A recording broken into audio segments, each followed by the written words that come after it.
I mean, Certainty of death, small chance of success. What are we waiting for?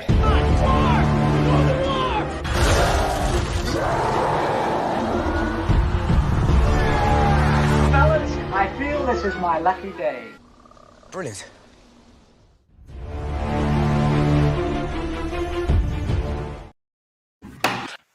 And welcome to another episode of Rankum. It is going to be a very fun one today. We are talking about top 12 movies from female directors.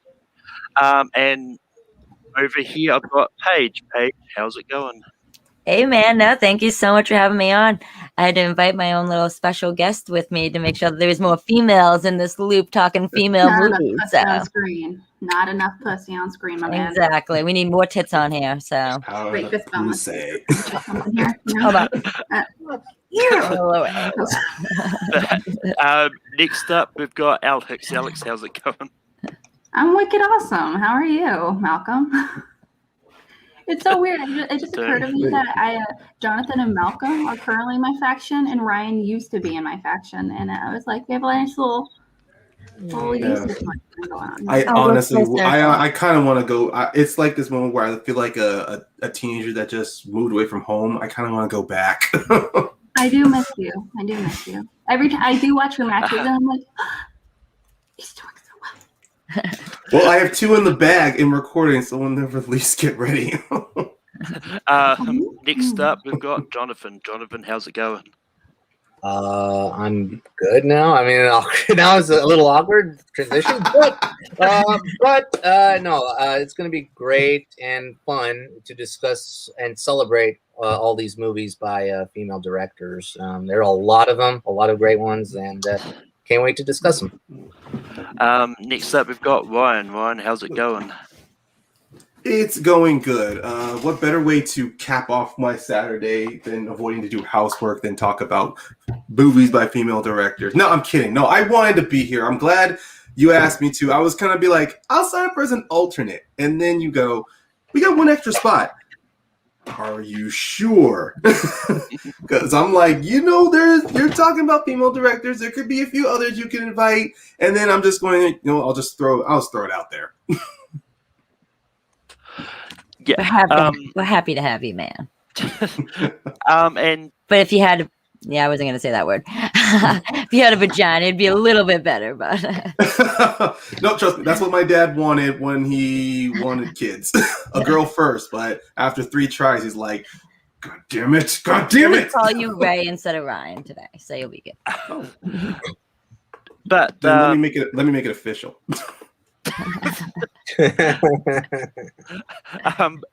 There you go. But with that being said, how the show works, we're going to go around the board, and each nominated movie we think belongs on the top 12 list of female directors, movies by female directors, and then if it gets a majority yes, then it makes the list. And yeah, but I'm going to go do Paige first. Paige, was the first movie you're going to bring up? Ooh, I mean, there's so many options, but I feel like I have to name this woman first only because she actually has a lot of amazing flicks. So I'm choosing Penny Marshall's. So I had 3 movies on my list from her, though. So obviously I have Big, Awakenings, and A League of Their Own. Good choices. But out of those 3, the one that sticks out to me the most as the best film is Awakenings, because I'm such a huge Robert De Niro and Robin Williams fan. So Awakenings is my pick. What y'all think? Now, Alex, what do you say about Awakenings? Alex, you better agree. What the fuck? Oh, I totally 100% absolutely agree. It just comes down to, I literally have a list of over 40 movies, and I am trying not to have any of my movies on anyone else's list. But I love it. It's Penny fucking Marshall. I love Awakenings. I love Big and A League of Their Own. They're fantastic. Jonathan, what do you say about Awakenings? Yeah, these are equally good movies. Big, Awakenings, and A League of Their Own. Boy, I really like Awakenings. I remember I remember like the Oscars for Best Picture.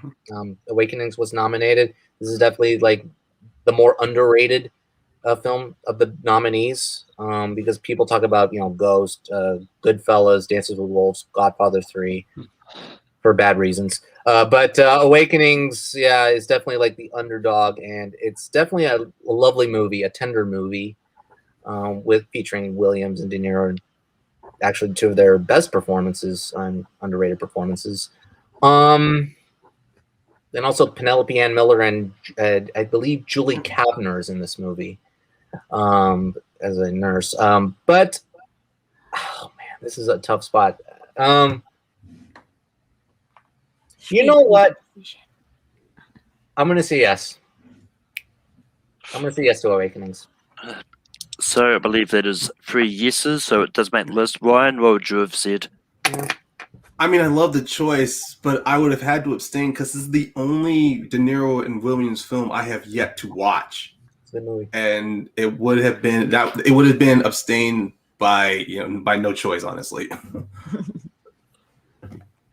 But yeah, I also would have had to not be able to say anything about this either because I haven't seen it. I was going to watch this the other day actually, but then it disappeared off Netflix. So, So you're welcome. Now you're gonna go buy the Blu-ray and watch it, okay? Because it's worth your while. But with that, we go to Alex for the next movie. Let's see. My number 12 would have to be a very intense drama that I know a lot of people know, a lot of people recognize, in the space of a very famous book. It has have to be We Need to Talk About Kevin. Directed by Lynn Ramsey. Now, this is not everyone's cup of tea. I know John C. Reilly, Ezra Miller, as well as Tilda Swinton, obviously. It's telling the very, very devastatingly tragic story of a woman learning to cope with the grief of like her son is a sociopathic shooter at a school. He's in prison. Obviously horribly traumatic story, but it's also coming to grips with what it means to be a mother, motherhood, and also societal pressures surrounding what it means to be a woman, what it means to be a mother, and the pressure that women have to go through in order to kind of make our place in the world. And I think it tackles a lot of these, not only these really dark and very heavy topics really well, but it's beautifully shot. Everything, the acting is superb. And even if it's not your cuppa, because it's not, it's very heavy, to put it mildly, it's a beautiful, intense watch. I recommend everyone watch at least once because it's gonna haunt you. Jonathan, what do you say about We Need to Talk About Kevin? So I have seen You Were Never Really Here, but unfortunately I have not seen that movie yet. Yeah. No, what's more surprising is my sister beat me to it. She's seen that first, and I haven't yet. Just because I'm the cinephile of the family, but I have to abstain because I've not seen it. So, but it's on my watch list. Ryan, what do you say about We Need to Talk About Kevin? I mean, obviously with Lynn Ramsey, I was going to suggest You Were Never Really Here, but the only reason why I was going to pick that one because I was at an airport and We Need to Talk About Kevin came on, and I was about 2/3 of the way into the film before my plane was called, before I had to go seat to my plane. But even then, I'm not going to abstain because I did watch the majority of this film, and even then, just the portrayal, I mean, just the acting that Ezra was able to give, the uncomfortable atmosphere and the tension that was from that film, it was a damn good job. So I'm definitely giving this a yes. I've also not seen this movie. Paige, what do you say about We Need to Talk About Kevin? Honestly, it wasn't on my radar on my list, But with the points you gave, Alex, like, damn, I just said Awakenings. I like that movie. You like hit the mark with everything you said, though, the tones and every like the society things that it hits and stuff like that. I'm down to put it on the list. Wow. And it is going to make this list. You can't go wrong with Tilda Sweeney, so it's winning. Yeah. And I can't talk. I mean, true dramas. I mean, not every drama is gonna be all happy endings. No, exactly. Yeah, not only that. When it comes to dramas, I feel like there's a lot of when it comes to there's some dramas that are really great family dramas, like such as Ordinary People and things like that, where it's more character focused, and in which this movie it is. But this movie is very focused on the vibe, the ambiance. It's crazy. This movie is it's shot. There's very few movies I feel like it feels like whoever the person who is the director of photography and things like that, it feels like a very grief focused film because it is. You know, coming to terms with the realization your child literally has killed like 15 people, children. It is but now more than ever. But there's a real dense sense of isolation that I feel like is very, very unique that I don't think I've seen in very many other movies. So I was like, regardless of whether it's on the list, I definitely just recommend everyone watch it if you can. It is a good one. But with that, Jonathan, what is the first movie you're going to bring up? Well, let's see. Paige started with a sweet drama. Alex went with a heavy drama, a dark drama. Let's go comedy. As if.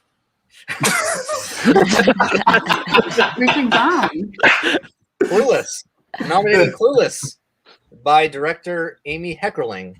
It's loosely based on, Jane Austen's novel, Emma. It's basically a modern LA version of Emma, starring Alicia Silverstone as Cher. Fantastic performance by Cher. And also a great way of how that Heckerling captures not just Cher's life, but also all these students' lives in this LA suburb society, upper class society. And also is one of those rewatchable comedies that is definitely enduring and funny and sweet. You got Brittany Murphy, you got Paul Rudd, Dan Hedaya as the father. Yeah, fantastic. Donald Faison, Breckenmeyer, Jeremy Sisto, but and Wallace Shawn, of course. This is a fantastic comedy, fantastic team comedy. I nominate Clueless. Ryan, what do you say about Clueless? I couldn't escape this film growing up because it was literally everywhere. And the fact that it's still very relevant and it's still prominent in culture, I mean, just for its impact alone. And also, I mean, the film works very good for a literary adaptation of a novel. Yeah. I mean, there's just so many good points I can't avoid. So I will give this film a yes. I love Clueless. Clueless is a fun movie. I'm going to give this a yes too. Paige, what do you say about Clueless? Honestly, out of her films, I would have chosen probably Fast Times at Richmond High. I personally like that film more, and I just think that just like captions high school at its finest back in like the 70s and stuff, and you can never go wrong with Sean Penn.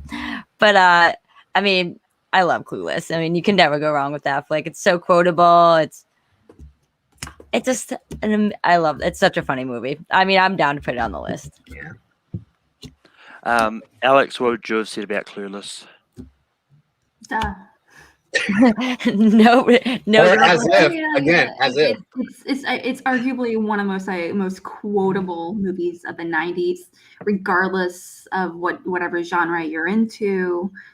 Obviously in comedies has one or two lines from the movies which is from like AFI's most like iconic lines or iconic laughs or whatever the quotes thing is, but it's just great. It's a movie that amazingly ages well, and it's also one of my favorite Jane Austen adaptations.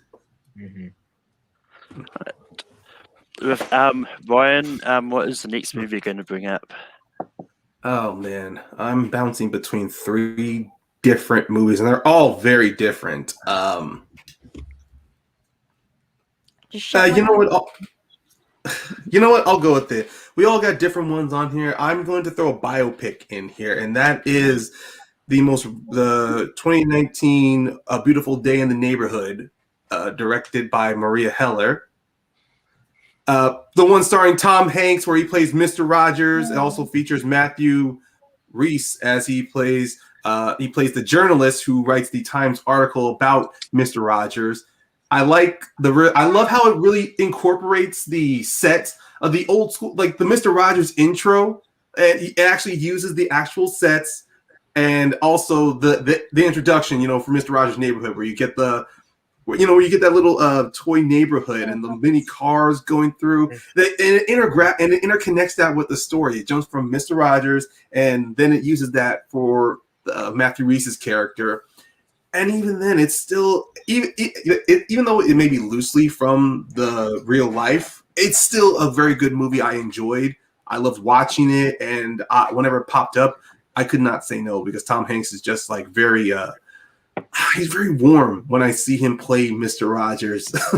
And I still love the scene where he's trying to set up a tent and he's struggling with it.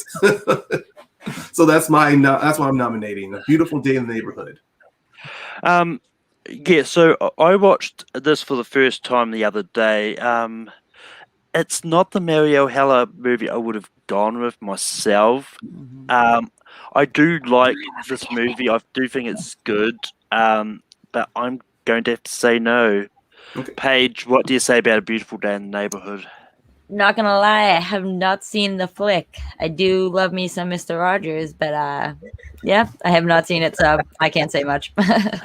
Alex, what do you say about A Beautiful Day in the Neighborhood? I haven't seen it. I actually I wanted to look up her filmography, because Malcolm, you said that this is not the movie from her filmography you would have picked, and it's come to my realization I have not seen any of her movies. I have not seen Can You Ever Forgive Me, Beautiful Day, or Diary of a Teenage Girl, and I haven't seen. I believe those are the only ones she's directed. I've seen one movie she starred in, and that was Walk Among the Tombstones. Oh, yeah, and she was in MacGruber. She also acted in MacGruber. I've heard nothing but good things, though.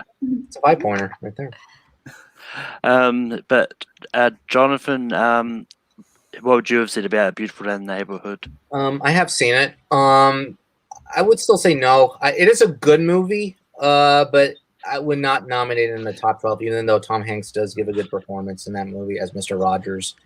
It's not my favorite Mr. Rogers movie.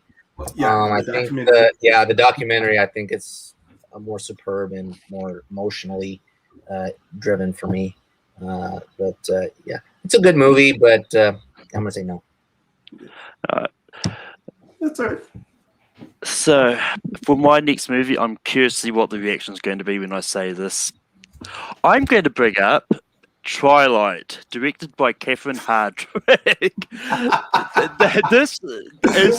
I really love this movie. I know I've surprised Alex with this a few times, but I really like the Twilight series. This is one that I just rewatched the other day, just for fun of it, and I forgot how enjoyable these movies are. Like Kristen Stewart and Bob Pattinson are great, and this is just a fun story. It's definitely not for everyone, but I actually really enjoy this. I do think this is a faithful adaptation of the books. Paige, what do you say about the first Twilight? Oh man, I mean, not gonna lie, that's out of the 5 movies I got, that is definitely hands down the best one and my favorite one. But for me, I would have picked 13 from her or Lord of Dogtown, because I would have went with Lord of Dogtown personally, because I think that's such an underrated sports movie. Yes, skateboarding is a sport, so That's a whole conversation. And Heath Ledger is this. Oh man, I don't know, because I want her to be on the list. Maybe I'll just say her name later and just add that on there then. Fuck. I mean, if we're talking best movies, unfortunately, I think it's a no-go for me. Alex, what do you say about Twilight? Man, I fucking love Twilight. I watch this movie like every 3 months. I love it. Team Edward or Team Jacob? No, it's nothing to do with it. I mean, I'm Team Edward, but Team Jacob, obviously. I'll take warm-blooded or go cold-blooded any day of the week. I mean, hello. But I agree with you, Paige. I would have chosen 13 or Lords of Top Down. I love both those films so much. But when it comes to Twilight, she does not get enough credit for really starting this craze for young adult adaptation, but also this idea of paranormal YA adaptations, sci-fi fantasy adaptations. That's what I'm looking for when it comes to a lot of these adaptations. And I do think it's actually pretty darn faithful to the book. I definitely agree with you in most aspects. I also, more than anything, this movie is a vibe. I love the overall aesthetic. It went there. It chose to use like 5 colors total. And that's what I love. That's what I love about it. Like, you know the what? darkness. I respect it. But I genuinely like the movie. I do, and it's a fun watch. It's ridiculous. It's stupid, but boy, do I love it. But I would have to say no. Jonathan. No. That was quick. No. But I you want to were gonna know, say more, John?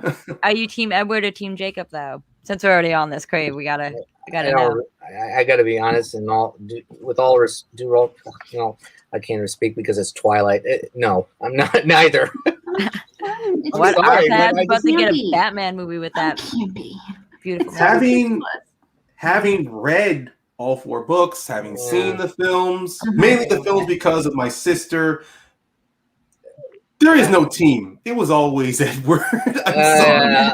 There's no team. Just to make it quick, I will say this. Robert Pattinson and Kristen Stewart, and they're blessed to have actually great roles after Twilight series. Because Kristen Stewart has Personal Shopper and a couple of other movies, and Robert Pattinson. Panic Room. Before, but still. But I think he means after Twilight. Yeah. After Twilight, but also Robert Pattinson with Good Time, The Lighthouse, the Devil All the Time, and then later the Batman is coming up. But other than that, they'll be fine. But hell no. Okay. I've seen all the films. I've read all the books. I'll admit, out of the 5 films, the first one obviously is the best by comparison. I guess because the film actually had a tone. It actually knew immediately what it was, and it wasn't apologizing for it. Not like the later ones where they tried to lighten it up or at least make it look campy. So I give the film credit for that. Okay, I'm really torn on this one. I mean, the ones following later was really ridiculous. You named Loch Ness non-monster after my daughter. Sorry, the other way around. You named my daughter after the Loch Ness monster. Oh, jeez. I think that's a later movie. It's not directed by Hardwick, but I know, no, it was still part of the franchise.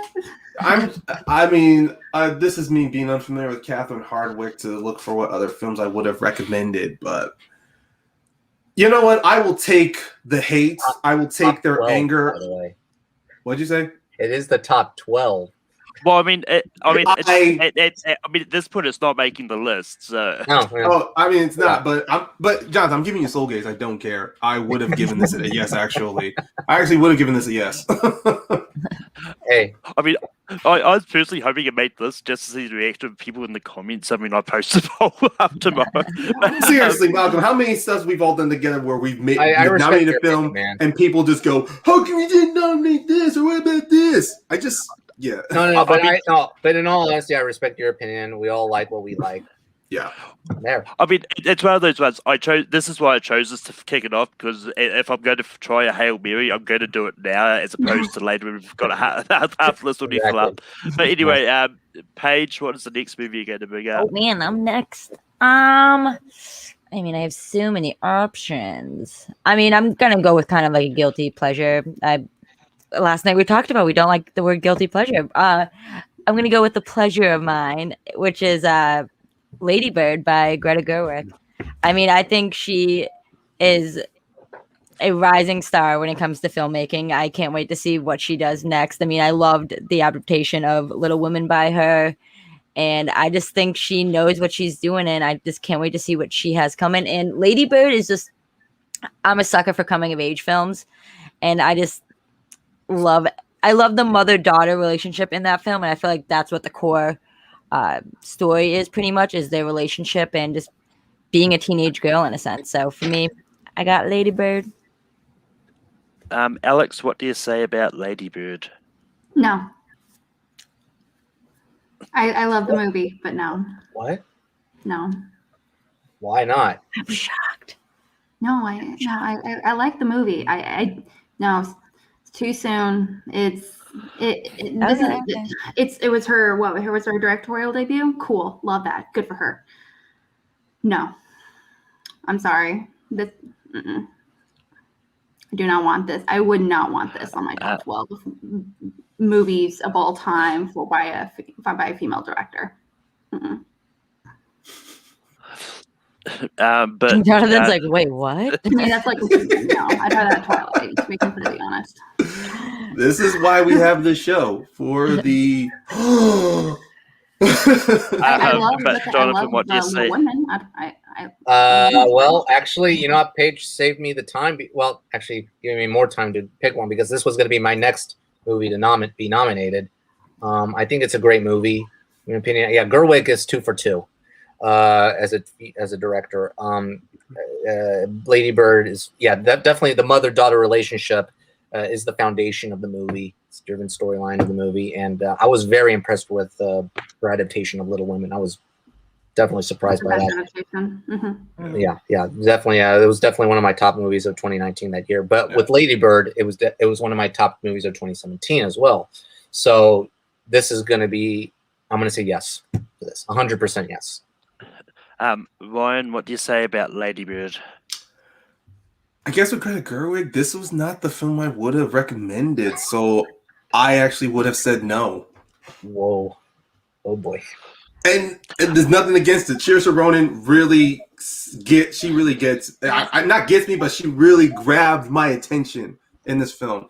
And also Stephen Henderson. I mean, Jesus, if him playing the priest or the minister, I forget what he is, a priest or minister, but even then, I still love the fact that I still love his performances. I got hooked on him, and I like seeing him whenever he shows up in a film.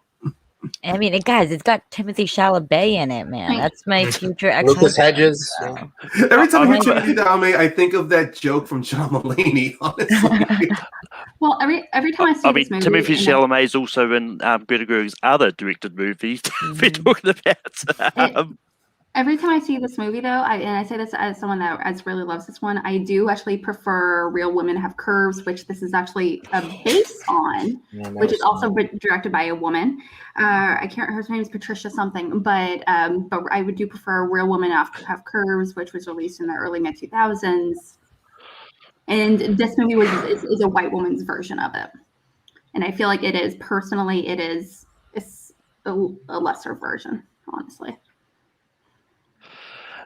Which means it's on me. What you gonna do? What you gonna do? You better pick this movie. Yeah, it is on there. Ooh, I have a good one for my next one, but that's in a while. I'm sorry, Alex. I'm gonna have to say yes. No. I love this movie. No, and I totally understand. I do say this as someone that really, really enjoys the movie. It's just, I feel like it's just so soon. We've only had this movie out for like 2 years. Okay, yeah. It's very recent. Like, I don't feel like something so new is like one of the best of all time kind of thing. Yeah. I don't feel like something so recent deserves to be on a list like this. I know what you mean. So then, if any of y'all had saw Beautiful Day when you shot down that list. On that note, Alex, what's the next movie you're going to bring up? Actually, this is I did want to go in the slightly international route, and so I'm actually going to go with a movie I just saw for the first time very recently. It is actually a movie that came out in the mid 2000s. It is actually called The Namesake. Yeah. It is a wonderful, beautiful movie. This movie, I cried my eyes out. This movie is a force. It is directed by Mira Nair. I am butchering her name. I feel awful, but she's directed a handful of other really wonderful movies as well. It is about a first-generation Indian family based in New York, and they're going back home and the parents are going back home for. It's kind of similar to The Farewell for a funeral, essentially. And the kids are like in high school, college, and they're grown up, and there's a lot of conflict as far as being first generation immigrants, the idea of like where you're from, but also trying to celebrate your differences and similarities. And it's just such a beautiful, complicated story that I think not only it was shot wonderfully, but the performances are wonderful. Oh my gosh, are they great? And it's such a great story. And also I feel like there's very few movies that really adequately depict the immigration story from the point of view, especially a contemporary immigration story that's from the point of view of Asians in particular. So, and being Asian American myself, this was a very, very difficult watch for sure. So I loved it. I definitely recommend it. I know it's not on everyone's radar though. So. Jonathan, you got really excited when this came up. What do you say about The Namesake? Well, no, I was excited because it's on my watch list still. I didn't have time to watch it today, but yeah, listening to now you really like this movie again. You know that you like this movie so much that you want to be nominated. That actually gives me joy now because now I want to watch it right after this stream. It's one of those rare movies where I actually wish I could have watched it with my grandma. For the first time. But unfortunately, I have to abstain because I've not seen this movie. So, Ryan, what do you say about The Namesake? I have to abstain too because this is the first time I'm actually hearing of the movie. So it was released in the US, I promise, guys. No, I've heard of it. I've heard of it. Hey, I do nothing but geek studies, so believe me, any film that's like high caliber, I will take your word on it. She directed Mississippi Masala. I have heard of that. I heard of it. Denzel. Denzel Washington. Yeah. Denzel. Yeah. Monsoon Wedding. She also directed Vanity Fair, the one with Reese Witherspoon. Yes, yeah. I am definitely I'm familiar. Yes, she that one Amelia Earhart biopic with what's her face? Wait. Hilary Swank. Hilary Swank, yes, and Richard Gere. Hilary Swank and Richard Gere, yeah. So and Ewan McGregor is in there too. That's right. Oh, that's right. Yeah. But yes. Queen of Cotton. Sadly, another one. Yeah. Sadly, I also haven't seen this, but I literally just added it to my watch list now because it's got Cal Penn in it. I like Cal Penn. It's one of he doesn't do dramas very often, but great. Yeah, I feel bad. I mean, the way you just like described the film, and I was just looking it up too. I mean, it looks like a great film, but I've just never seen it. I've heard of it, but I've just never seen it. Totally. I knew it was. I knew putting out these movies that I have on my list are like. None of them are going to get on the list. I totally get that, but definitely recommend. It's available on HBO Max and YouTube with ads and IMDb and Tubi and all that good shit. So make use. Go watch it. Pump the pumpty. I still have an IMDb TV subscription, so I can definitely watch it. But with that, we're going to go on to Jonathan. Jonathan, what's the next movie you're going to bring up? I mean, I have a lot of choices. I'm going to save that one later. Yeah, let's go in this route. This movie scared the hell out of me. I mean, after seeing her first 2 movies, I can't wait to see her next movie, regardless of what it's going to be. Mm-hmm. It is directed by this fantastic director, Jennifer Kent. Yeah. Yes, Jennifer Kent. The Babadook. I'm going to nominate The Babadook. This movie, it's fantastic. It is definitely one of the best horror movies of the 2010s. The way it's crafted so perfectly, as it showcases, what's her name? Who plays the mom? Essie Davis. Mm-hmm. She should have been nominated for Best Actress that year because she is great. It's basically about a mother and a child. They're in a state of paranoia, and then when they read this book, the Mr. Babadook book, then basically this Babadook is in their home, terrorizing them and whichever people around them. And it's creepy. It's definitely one of the scarier movies I've seen in a long time. Definitely it's up there in terms of how it reaches your core of fear, since it's up there like The Exorcist, Alien, all that stuff. It's definitely worth a watch. I highly recommend it to any horror fan or any cinephile or any person who wants to be introduced to horror. The Babadook is definitely one of the better ones, one of the better horror movies. Ryan, what do you say about The Babadook? If I could say yes to the fact that it's the one movie that made me quit a third of the way in because I was so fucking scared, I'd say yes. But because I only watched a third of it, and the moment the Babadook started showing up like through shadows, I'm like, no, because I already live in my room, and at the time where I lived in, I already had issues dealing with like lighting issues, so I didn't want to be paranoid, so I avoided that for the reason. But like I said, I've only seen a third of it, not enough for me to give an opinion on. But at the same time, I did say yes that we need to talk about Kevin because I only saw 2/3 of it. So, but it did scare you. It did scare me. It did its damn job for me not to finish it. So I will say yes because it scared me not to finish it.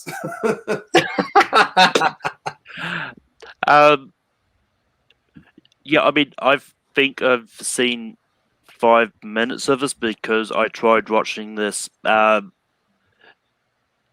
when I was Scare you that quickly? Well, No. where I was going with that is because I put it on late at night and ended up falling asleep. You were scared. You turned it off. I just haven't gone back to it. Paige, what do you say about The Babadook? Hell yeah, man! I love horror, and this movie is scary as shit. So I love like how it follows like the mother and daughter, and the son throughout the film. So yeah, I'm down. And Alex, Let's give it an aggressive fuck yes. I know what I kind of mentioned earlier about recency bias and everything. I am going to make an exception for this movie just because it's that fucking good. Mm-hmm. I also love the correlation between motherhood, grief, and paranoia in this movie, which I think is very prevalent. Parenthood and horror movie has like it's very much created its own subcategory. And it goes hand in hand sometimes. What? Crazy. Yeah, but before we move on, it's so good. But also, I actually really love now that the Babadook has actually become a gay icon. Yeah. Did you guys notice that? Yeah. I've heard a lot about that. Like rainbows and shit, and that was like. I was driving on one of my routes to work. I was just driving through pretty much a very prominent LGBTQ plus neighborhood, and right outside one of the bars, it had a rainbow, and then at the end there was just a Babadook there, and it's an exact perfect replicant of the poster. I'm like, what? Yeah, it's great. I haven't seen it. Before we move on to someone Ryan, send me that picture. That's great. Before we move on to Ryan, I do recommend The Nightingale.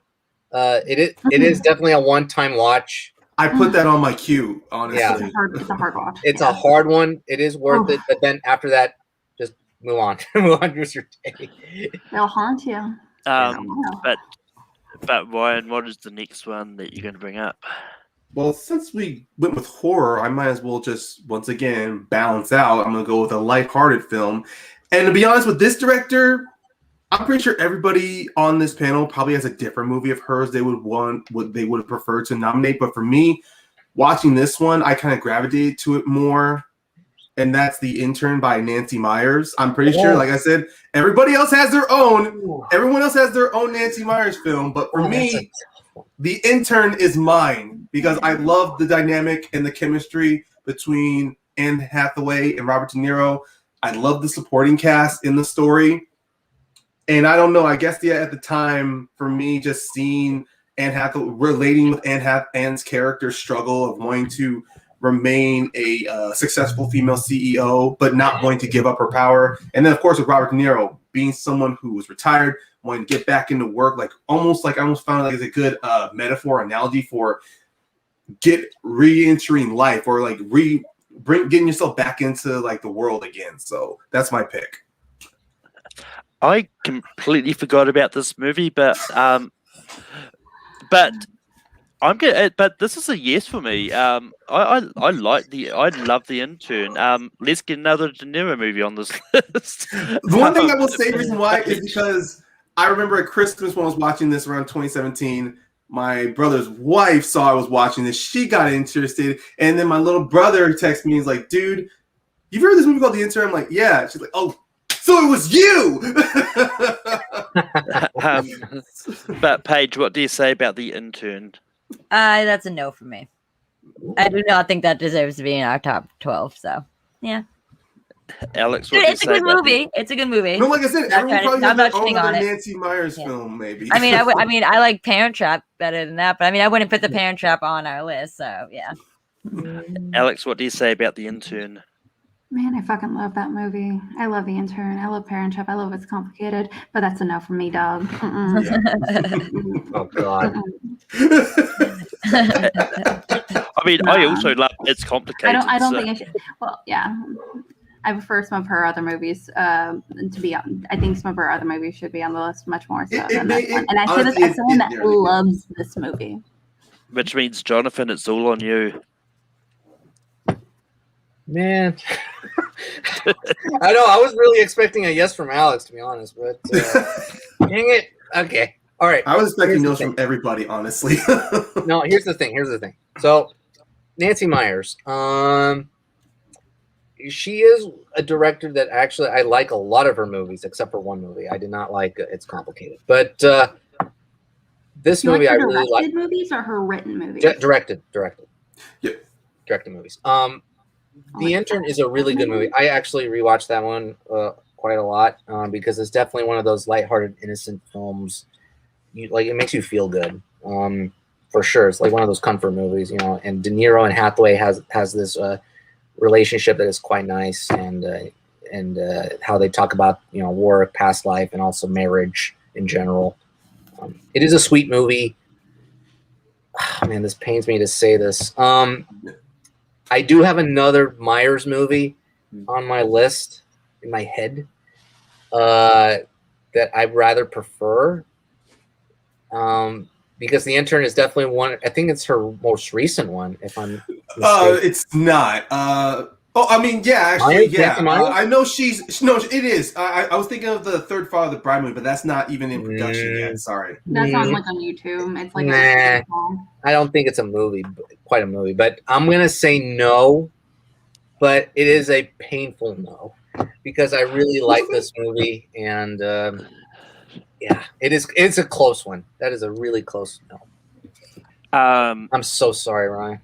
But that is completely fine. I was not expecting a single film I recommend to get on this list. I just wanted to bring in something for conversation. Oh, this is great. But with that, it's on me, and I'm going to go for an international movie. For everyone else on this panel, I'm bringing up Whale Rider by Nicky Caro. What is it? Whale Rider. Definitely have not seen that movie. I don't know what the fuck that is. I'm just gonna save time. I haven't seen it either, but I know I know Alex has recommended it to me in the past. I've seen it. So it's gonna come down to me again. Well, yeah, like I said, I've never seen this fucking. I've never heard of this movie, so I can't say anything. I mean, so. this is a great New Zealand coming of age movie. Is it like Free Willy? Because it has like a whale and it's on the poster. No, it's nothing like Free Willy, but it's a fun movie. It's it's a really cultural specific one to New Zealand about like growing up in a Maori tribe and all that. I know I'm really bad when it comes to describing movies, but this is a fun movie. Keitra Hughes, Cliff Curtis, are great in this. And yeah, if you haven't seen it, track it down and find it because it's really good. Paige, I know Paige hasn't seen it. Alex, sorry. Dude, I fucking love this movie. I totally spaced on this as an option. I don't know why. I think it's fantastic. Fuck it, yes. It's one of my favorite coming of age movies of all time. It's beautiful. It's just very, oh my gosh, it's such a hard hit, regardless of like your age, background, or whatever. Oh my gosh, this movie guts you. Oh, but it's beautiful. I love it. Yes. Ryan, you haven't seen it. So it's on Jonathan. Again? Man, this is a tough night for me. Okay. Will Rider. I have seen it. It is a beautiful movie. It definitely blew me away how good it was. It's not really just about whales. I mean, it's really just about her coming to, not just about whales. I didn't say about whales. Not just That's about sharks whales. too. I like sharks either. But also, like, it's one of those, coming of age movies that you definitely grow to appreciate and feel good as well. We do need some international movies on this list. You know what? Yes. There's one on the list. Yeah. Yeah. I like this movie a lot. One thing I was actually going to say, even if you said no, because I do have the rule now that if you haven't seen it, it just doesn't count against the final tally. So it would have made it on just because of me and Alex alone. So yeah. So okay. But I'm really happy that it made the list. But with that, Paige, we go back to you.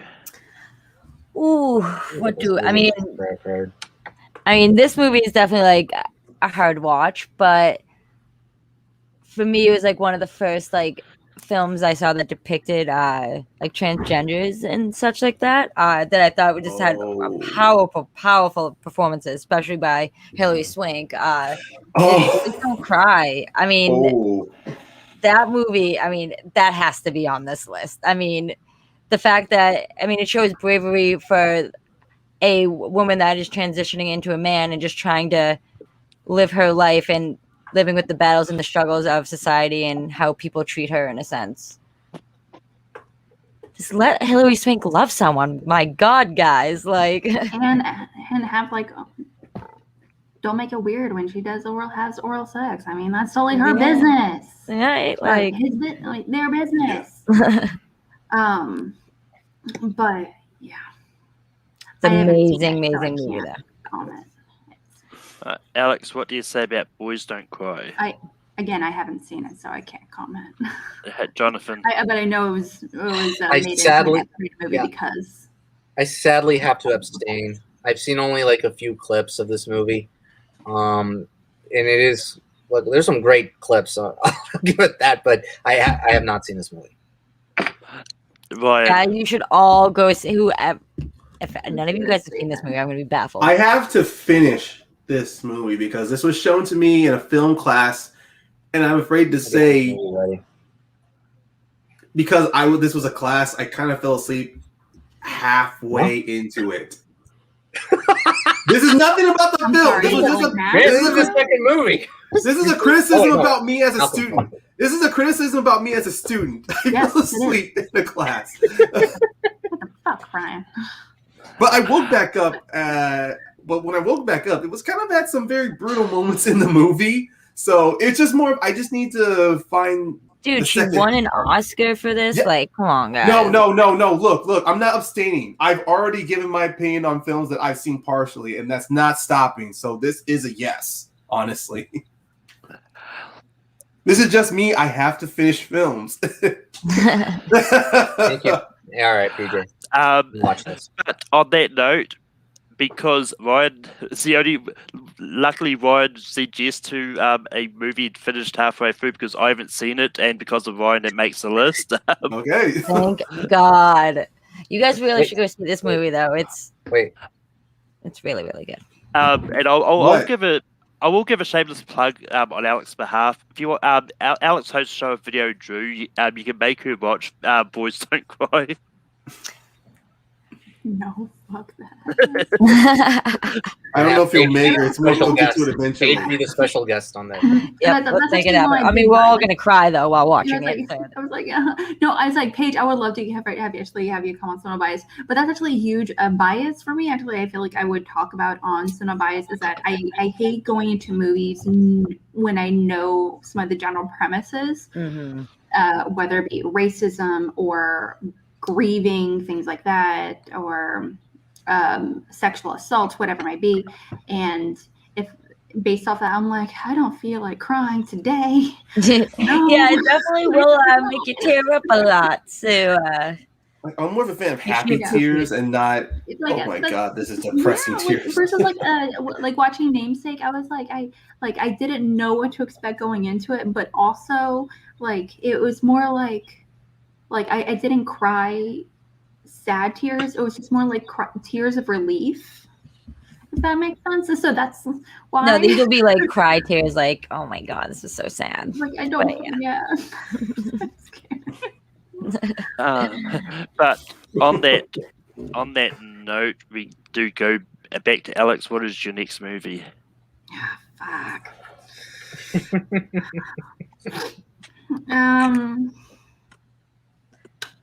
I'm gonna go with. I'm gonna switch it up, guys.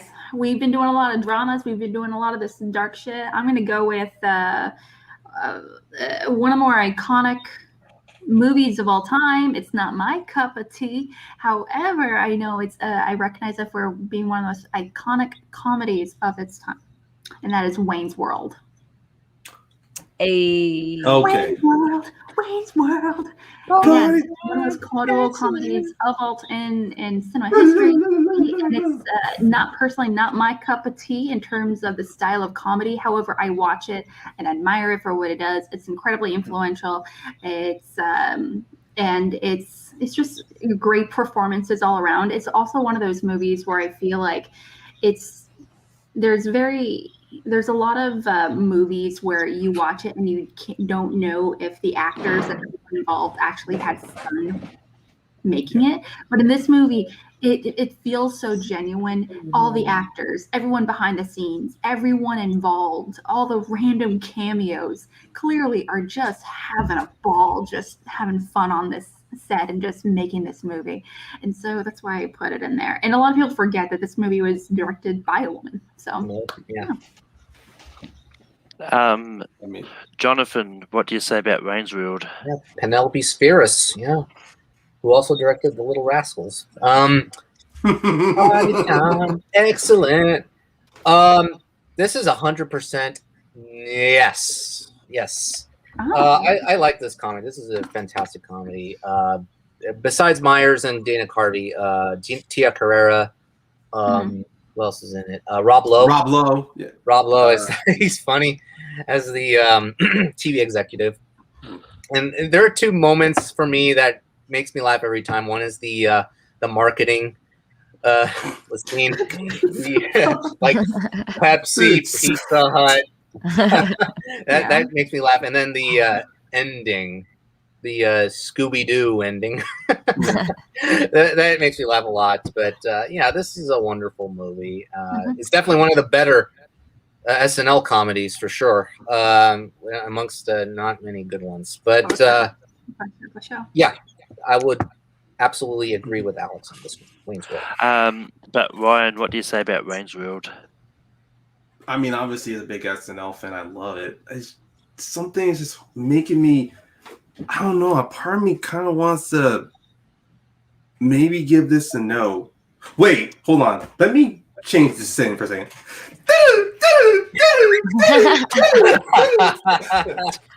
No, this is a yes. Honestly, this is a big yes. Even despite the ending, great bits of moments, and I like how even though the movie does feel a bit like a bit of 90s, but it's also its own film. And come on, the fact that film still has that best introduction of singing Bohemian Rhapsody, of everyone jamming, it legitimately that moment where it gets to the Galileo, Galileo, Galileo, Galileo, Galileo. It gets to that. It's still so iconic. Keep singing, please. And I love the behind the scenes when the director said that she actually hurt the guys because she wanted them to get to the perfect moment of just the headbang, just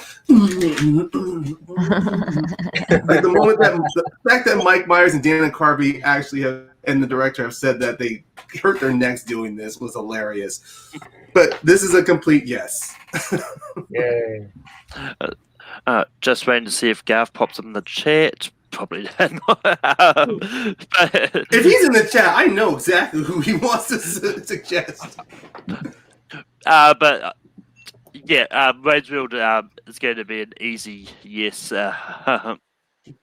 for me. Paige, what do you say about Rainsfield? Fuck yeah, man! I mean, I love that movie, and I especially love movies that are like, even though it's not like a musical, I love it's like music oriented, and I just like the soundtrack and shit, and like, yeah, hell yeah. Jonathan, what is the next movie you're going to bring up? This is tough. We're getting to 4 more movies, 4 spots left. Oh, do we really? Holy mackerel! Yeah, that's what I'm like. This is going to get really tough. Super duper particular. Holy macaroni! All right, here we go. I'll taste. Because I have to bring this up because obviously it's never going to be mentioned later. If because there's Ryan, Malcolm, Paige, and Alex would mention 4 movies that I would agree with, but we never know. But I have this movie next to me, and it is recent, but it is that good to be on the list. Portrait of a Lady on Fire. Motherfucker. It is an excellent movie. To set it up, it takes place like in the 18th century in France. It's the story of how a painter is commissioned to paint a portrait of an aristocrat on an island, and then they have an affair, like a weekend affair on an island. Well, it's in the trailer. Earmuffs, everyone. It's in the trailer. But it's a weekend affair, because she's going to get married. Directed by Celine Sciamma. Is that her? I think that's how her name. Okay. Sciamma. 2 great performances by Noémie Merlant and Adèle Haenel, and nice supporting performances by Luana Bajrami and Valeria Golino. This is an excellent movie. I was thoroughly impressed, and I think it's that good to be on this list. It's going to be, I think, a timeless movie for years to come. Ryan, what do you say about Portrait of a Lady on Fire? Honestly, before I even had suggested A Beautiful Day in the Neighborhood, this was one of my first 2 films I was going to suggest. I watched this like last year, fell in love with it, rewatched it 2-3 more times because I just love the story of it. And it's very simple, nothing too complicated. But at the same time, I like the fact it's also a period film. It also addresses certain, of course, societal, it really touches on, of course, unfortunately, women's roles in society during that time. And I think around that time, I was in that century. But okay, I'm not walking around this. I can't walk around this. Nothing's no. Phrasing. I need to find a better way to phrase that. I don't think I ever will. I guess just for me, when I was watching that film, it was like a litany of back-to-back films where I was watching period dramas, biopics of people of color, women, or people living in different countries where they were always facing limitations depending on either class, hierarchy, or just society. So this is a complete yes.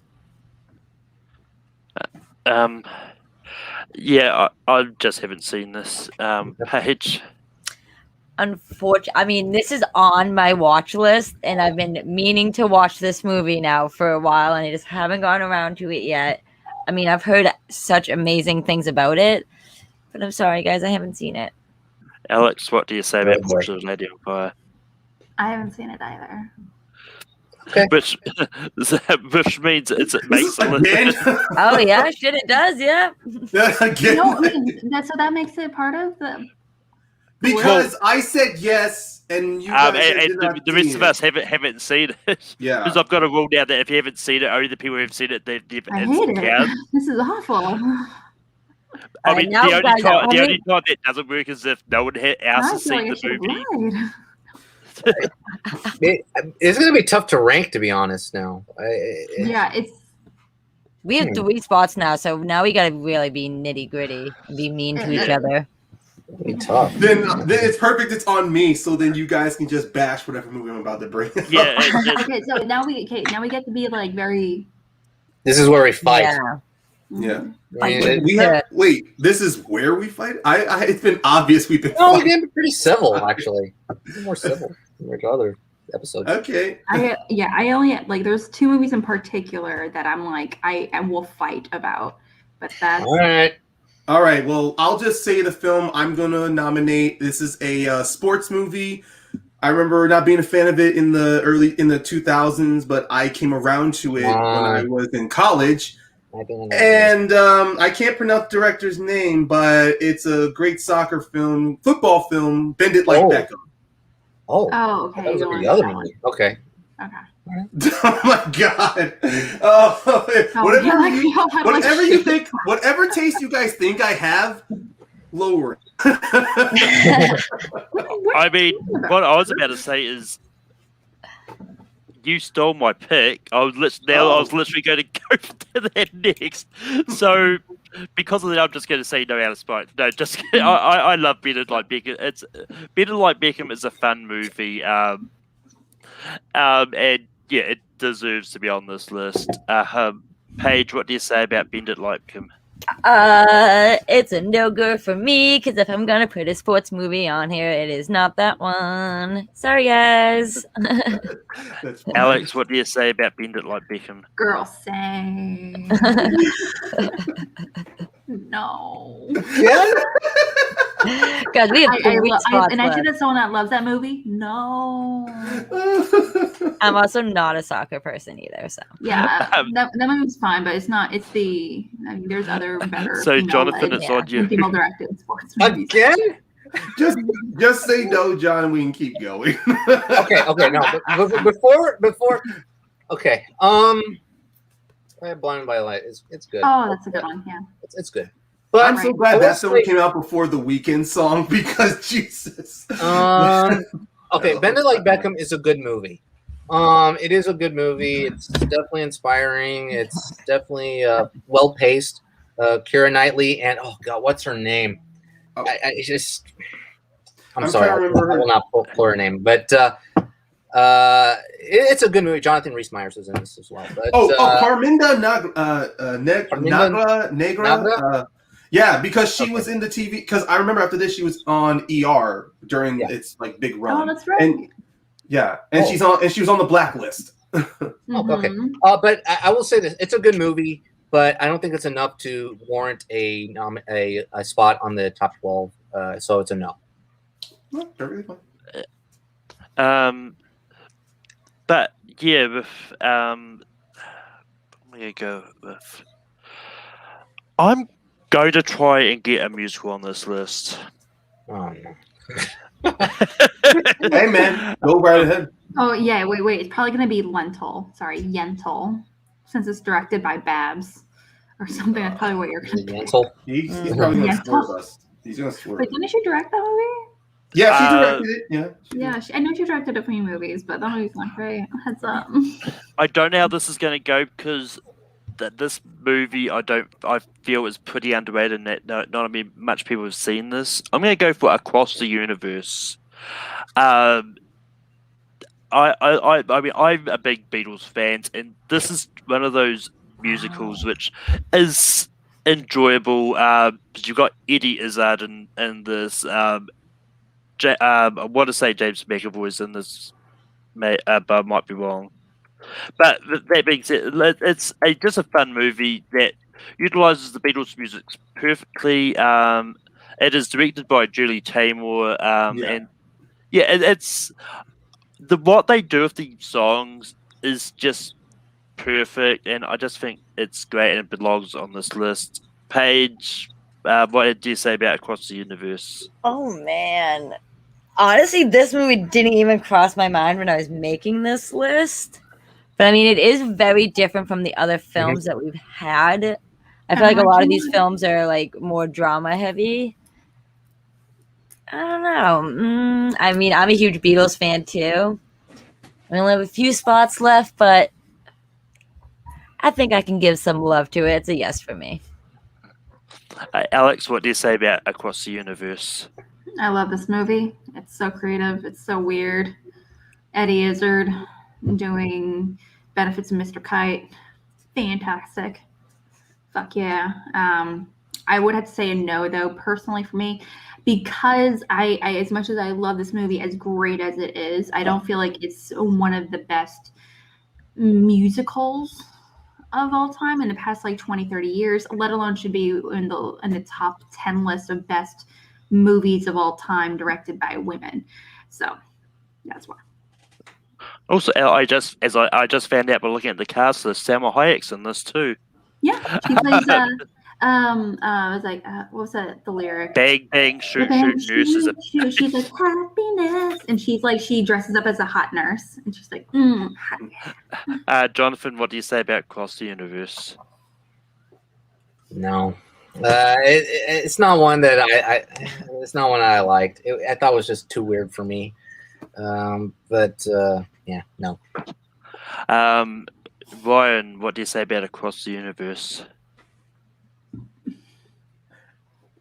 I'm just gonna flat out say it. I avoided this film because it just wasn't my cup of tea. So this is an abstain. So it's an awkward tie situation. Wait, with who? Well, me and Paige both said yes. You and Jonathan both said no. And Ryan just hasn't seen it. Paige said yes. Mm-hmm. So Yeah. Someone in the comments, guys. First person. Yes, to- I saw PJ on the. I know quiz shows on here. Can I take so- my movie off the list then? We need to talk about Kevin. We don't need to have that movie in this list, to be honest. I didn't think it was going to pass. Wait, Well- who said yes to Kevin? That's a good question, actually. You said yes. I said no. Yeah, I said yeah. We need to talk about Oh, Kevin. yeah. Yeah, but both comments I've seen, both Brian and Top PJ 12. both said yes, so they're going to help get it on this list. All right. It's basically the first time I've had to go to the chat to get something on the as a tiebreak in this part of this. But I talk about removing a movie from the list, and we need to talk about Kevin. This is a movie I put on the list, but I didn't think it was actually gonna get on the list. I thought no one was gonna say yes, and amazingly so it is. But, yeah. I mean, anyway, it moves on to Paige anyway because we do still have one spot left. Two. Ooh, You have really? 2 spots. No, we have two. This is why I don't want that. 9, Two. Yeah, 10, two. 2 spots. Yeah. 2 spots. Across the universe, man. Oh my Lanta. Well, I don't want to defer my choice because I want to think of something good. You know Don't we have a what? rule where we can remove a film off the list? No? Okay. No, yeah, I don't have a rule about removing things. Okay. You no know worries. what? I think this woman needs to have a film on this list, and she was brought up earlier, which is Catherine Hardwicke. What are we laughing God damn it, Alan. Smithy. Bring up that comment. Alan Smithy. Oh, man. I was like, did I say something weird? No, it wasn't. I'm going to go with the film 13 by Catherine Hardwicke. I mean, I remember watching this movie. I mean, maybe I was 13. No. I wasn't 13 just yet when it came out. I'm 28. No, I mean, I think this film is every like young female girl. I watched this movie in high school in health class. Like, I feel like all like, yeah, weird, right? But I don't know. There's something about this film that just like stands out to me, and I feel like Hardwicke needs to have a film on this list because I think she's more than deserving. But I mean, I think it just like depicts like, I mean, especially in the early 2000s, like what young girls are like going through and like the decisions that they're making and trying to fit in and just making all wrong decisions at some point, but at the same time, just like experiencing life. So I don't know. For me, what do you guys think? Alex, what do you say about 13? Man, I fucking love this movie. There's very few movies that actually depict, I feel like, adolescence for female adolescents in particular so adequately. And it was also co-written. It was co-written by Catherine Hardwicke and Twilight and 13 star Nikki Reed. And because she was in her teens when she wrote it with her, so a lot of it was coming from firsthand experience. But it's a dark, I feel like, very true to form and very honest portrayal of not only adolescence but grief and awakening sexuality. And there's a lot to this movie. I am gonna say no though, because I just want to kick a few other movies off the list in order to put this on it, because I feel like this is much more deserving, to be honest. But we have one or two spots left, so that's what I'm saying. Jonathan. I have seen it. It is a no, unfortunately. It is good. It's definitely devastating. It's definitely one of those movies that you can see once, but probably not going to watch again. But it is definitely an important movie to discover for sure from Hardwicke. Definitely more than Twilight. But it's a good movie. Check it out. But unfortunately, no for me. Ryan, what do you say about 13? Man, I barely remember this movie, honestly. How dare you?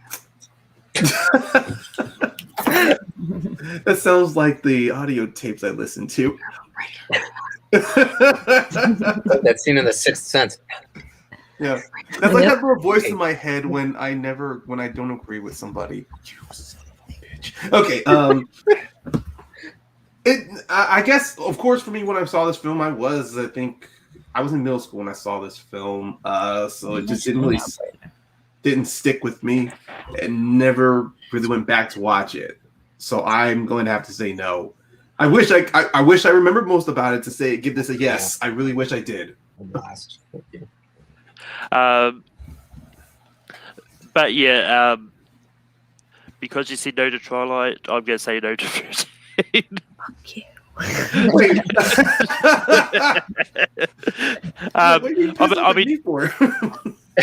Exactly. You brought up Twilight.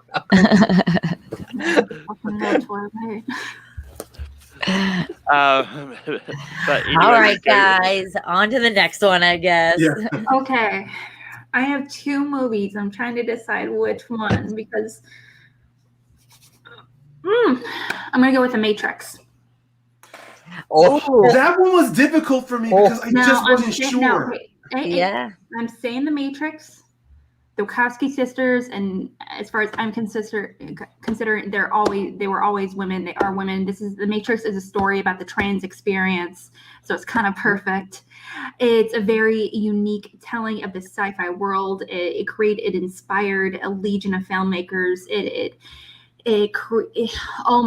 did so much, and it's weird and beautiful, but also very discouraging in some ways, because at the end of the day, it's about a group of people that literally think it's okay to shoot everyone up in a bank or random buildings because they don't think they matter and they're brainless, so why? So but it's a beautiful, but it's a beautiful story, and again about a sci-fi take on the trans experience, and it's set in a weird, interesting dystopian world was written and directed by these two awesome women that I think are very underrated as directors as a whole, because as far as I'm concerned, they're one of my favorite directors that are really fantastic with world building, and I feel like people don't really acknowledge them for those abilities. Like, regardless of how you feel about Jupiter Ascending, Cloud Atlas, all that shit, you gotta hand it to them. They can build a fucking world like no other, and that's pretty awesome. It's very, very difficult to do as a creator. So that's my pick, Matrix. Jonathan, what do you say about the Matrix? Before we get to the Matrix, I did like Cloud Atlas. I like that movie. The Matrix, 100,000% yes. I love this movie. This is a revolutionary movie of special effects and everything else. Yeah, like Alex said, really well. They know how to build a world quite well. And we're still talking about what the Matrix is. What is the Matrix? And, we have some fantastic characters, memorable characters portrayed by Keanu Reeves, Lawrence Fishburne, and Carrie-Anne Moss, and Hugo Weaving, of course. And this is an excellent movie. Matrix, yes. Ryan, what do you say about the Matrix? This is a 1,000% fuck yes. I love this movie since I first saw it. I still love it now. I even love the sequels, even though they may have missed the mark on execution. I even love Speed Racer and Jupiter Ascending. Speed Racer. Yes. And I like how even though the directors are trans, I still like how in this film, regardless of the message, at the time, this film was kind of about trying to discover who you are, almost kind of like being born again, and also really learning your potential, your true potential of what you can be. And finding your new family. Yes. And I still love that. And I love that scene with the Oracle where she just says, I love the scene with the Oracle, and then I love Morpheus afterwards. She just told you what you wanted to hear, not what you needed to hear. And I still love that. There's a difference between knowing the path and walking the path. It's still great quotes and shit. I mean, seriously, there are so many movie quotes I would love to tattoo on my arm just to remind myself as good motivations through life. And that one from almost anything Morpheus had said in that film could literally cover an entire sleeve. You think that's air you're actually breathing? But yeah, this is one that the only reason it took me so long to even like so long for this one to come up is I was like, we had a big talk about this earlier because I written this down on my list, but I wasn't sure if I was going to bring it up or not, just because I know they are females now, and yeah, and it's one of those ones I didn't know. I wasn't too sure if I was going to bring it up myself, so I'm kind of glad somebody else did. It does make this list, regardless. I would have said yes, 100,000, 10%. But Paige, what would you have said about the Matrix? Hell yeah, man. I mean, honestly, it wasn't on my list, but like once Alex said it, I was like, why wasn't this on my list? I mean, and what like Ray, I almost said, and what Ray said. Said yeah, it's like it really is about like finding yourself and like true identity and like meaning kind of like in life in this like sense. So like yeah, I'm down. It's an amazing movie, and it's stuff. Yeah. But Jonathan, we got one spot left. It's on you. Uno momento. So what are we gonna choose? Okay. I have 5 movies. Jeez. Aye. No. No. Hey, Jonathan, look, don't worry. Even if your film doesn't make the list, mine sure as hell won't. So, so there is no pressure. All these are like considerate for the list. All right, here we go. So I'm gonna pick a movie. We have not mentioned her yet. Yeah, this movie is directed by Catherine Bigelow. And I'm gonna choose. Shoot, which one? All right. Sorry, the other one. Okay, I'm gonna nominate Zero Dark 30. The one that you won the Oscar for. Ooh. No, she won the Oscar for The Hurt Locker. Yeah, no, that's what I'm saying. You chose the other one. But she was nominated for it. No, she was not. Son of a bitch. Okay. Nope. So this is an easy sell. I mean, it's about the manhunt for Osama bin Laden. It takes 10 years for them to find bin Laden, who's the leader of Al Qaeda. This is a fantastic ensemble, but mostly it is definitely highlighting Jessica Chastain's great performance. It's definitely one of her best performances in her career. We have Jason Clarke, Mark Strong, Kyle Chandler, Jennifer Ely, James Gandolfini, Edgar Ramirez, Chris Pratt. Joel Edgerton. Chris Pratt is in it. Jennifer Strong, Joel Edgerton, and Scott Adkins. Yeah. Joe Krasinski? John Krasinski? No, that's 13 hours. That's 13 hours. Oh, that's when I don't want to talk about Michael Bay. Even though it's a good movie. But Zero Dark 30, I think it's a great movie that is definitely hooks you for almost 3 hours for sure. Even though you know what's going to happen. Some of the footage from that movie when they're raiding the compound, it's definitely spine chilling. So yeah, Zero Dark 30. Ryan, what do you say about Zero Dark 30? That is a tough one. I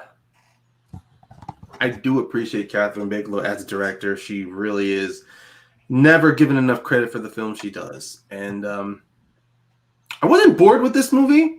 Jessica Chastain really did work for me. And Kyle Chandler as her boss was kind of like a good different foil/power dynamic between the two of them. But I am going to have to say no. Like by this much. I mean, I think I've seen this. I'm honestly not sure. But I'm going to say no because I think some other work from Catherine Bigelow's better. But Paige, what do you say about Zero?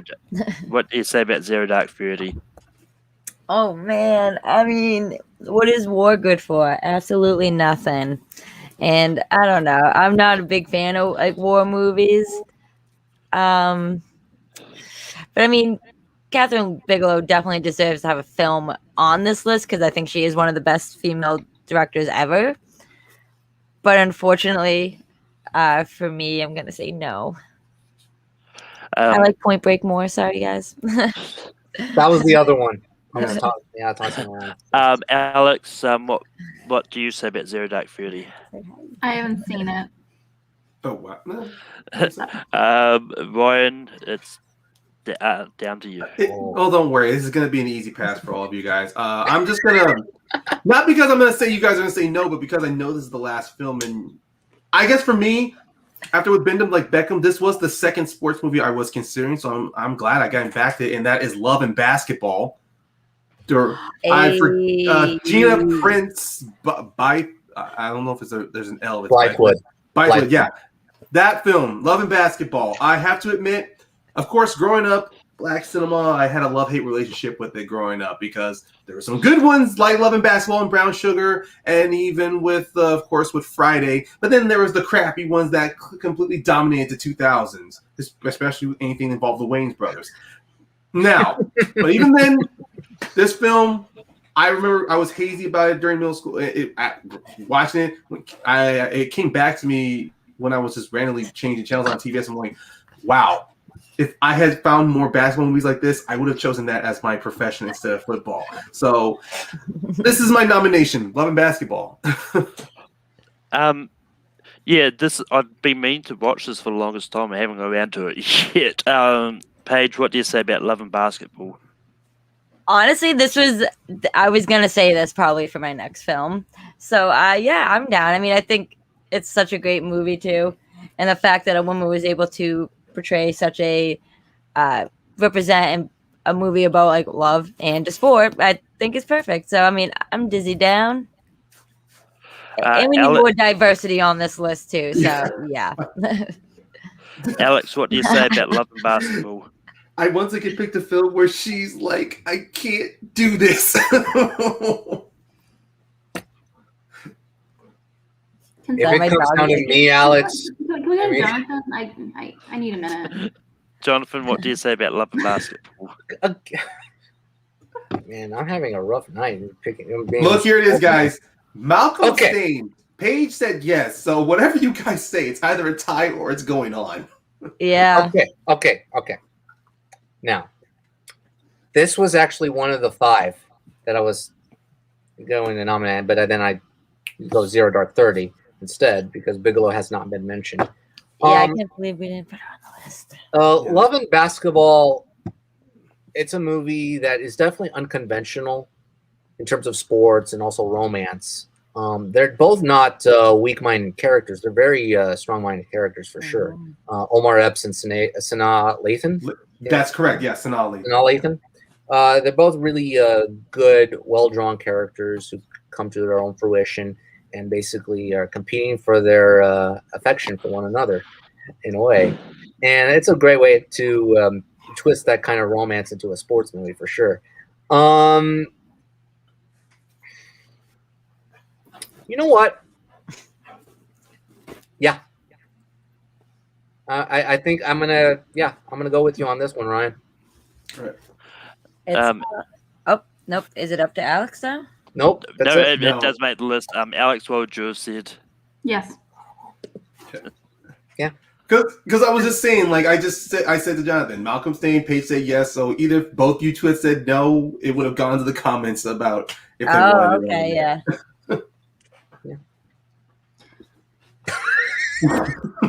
Oh, Smithy.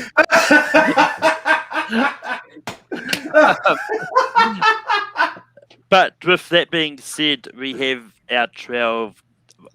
Making this list, we've got Awakenings. We need to talk about Kevin.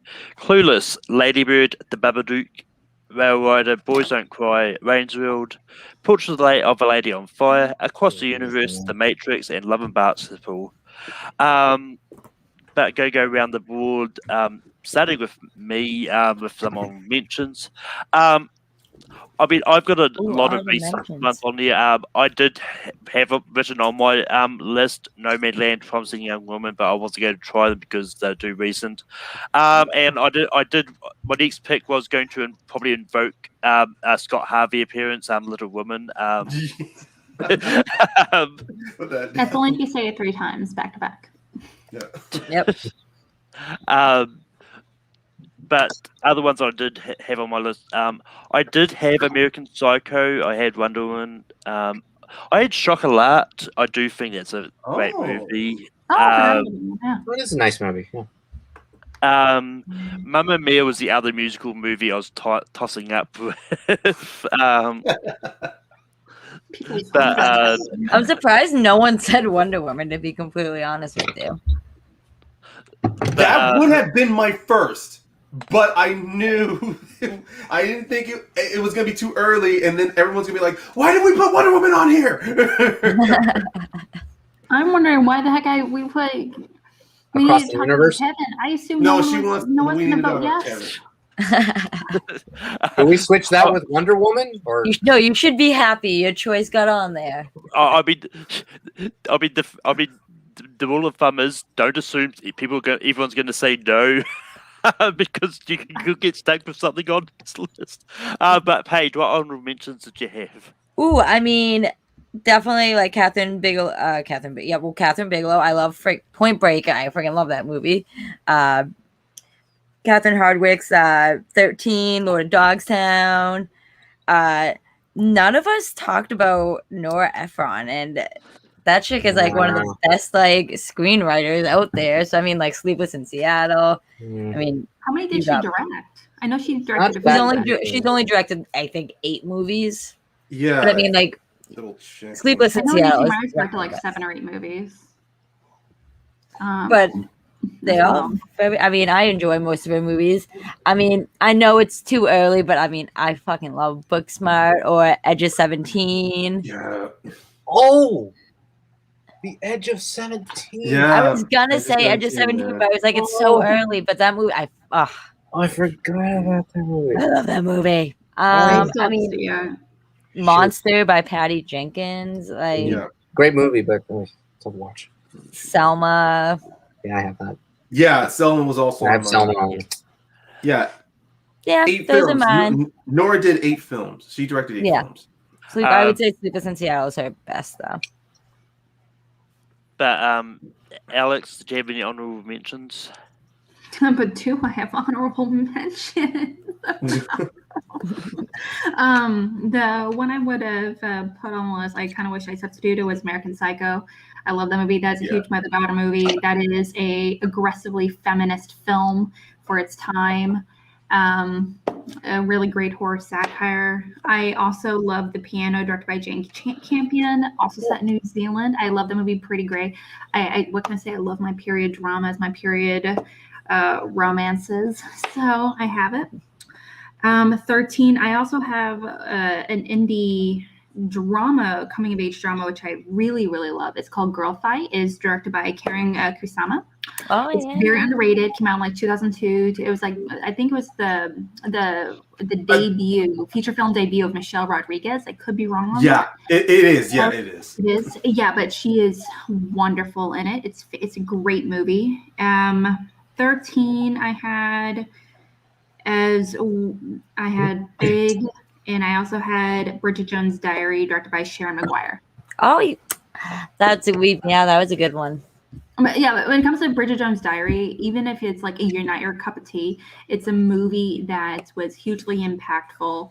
And I feel like amazingly so. It's a rare rom-com that ages amazingly well.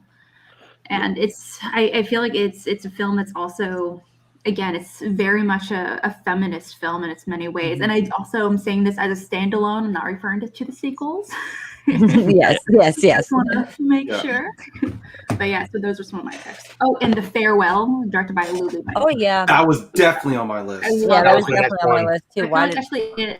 That would be actually a really fantastic little double feature: The Farewell and The Namesake. So just saying. Both about first generation immigrant families going back home to their origin country for funeral services. And so I do love The Farewell. Great play. So it's wonderful. To answer Alan's question in the chat, Kevin Bigelow was the first female to win. Lena Root, I can't pronounce her last name, was Jane Campion. She was nominated, but she did not win. Yeah, Holly Hunter won for Best Lead Actress, and Anna Paquin won an Oscar for Best Supporting. Yep. But no.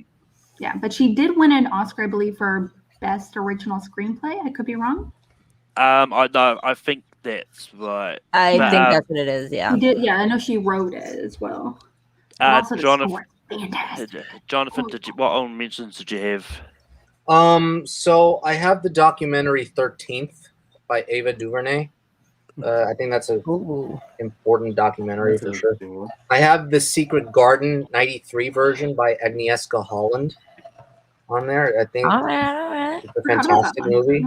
Lost in Translation. Yeah, that was well, I don't know how I did not say that. Yeah. Let's see. I have Wonder Woman. Winter's Bone. That's a movie. Yes, I've seen it. Jennifer Lawrence, man. I gotta mention The Holiday. I know that it's not gonna hit The Holiday. Yeah, the holiday, the Parent Trap. Mhm. I Are would've- you embarrassed? Yeah. You've Got Mail, Mhm. Hustlers, and I didn't even think of Hustlers. Fuck yeah, I love that yeah. movie. League of Their Own. And this indie called Smooth Talk, starring Laura Dern. That's what I have on there too. So, And Ryan, what mentions do you have? Well, obviously, as a geek fan, I immediately would have thrown out Wonder Woman by Patty Jenkins, and then of course, I go back and forth on Birds of Prey, but that would have been some. But like I said, it was too recent. Like I said, it's just too recent. I also had Lost in Translation.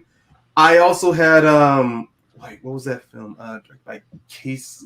Talk to Me, directed by Cassie Lemons.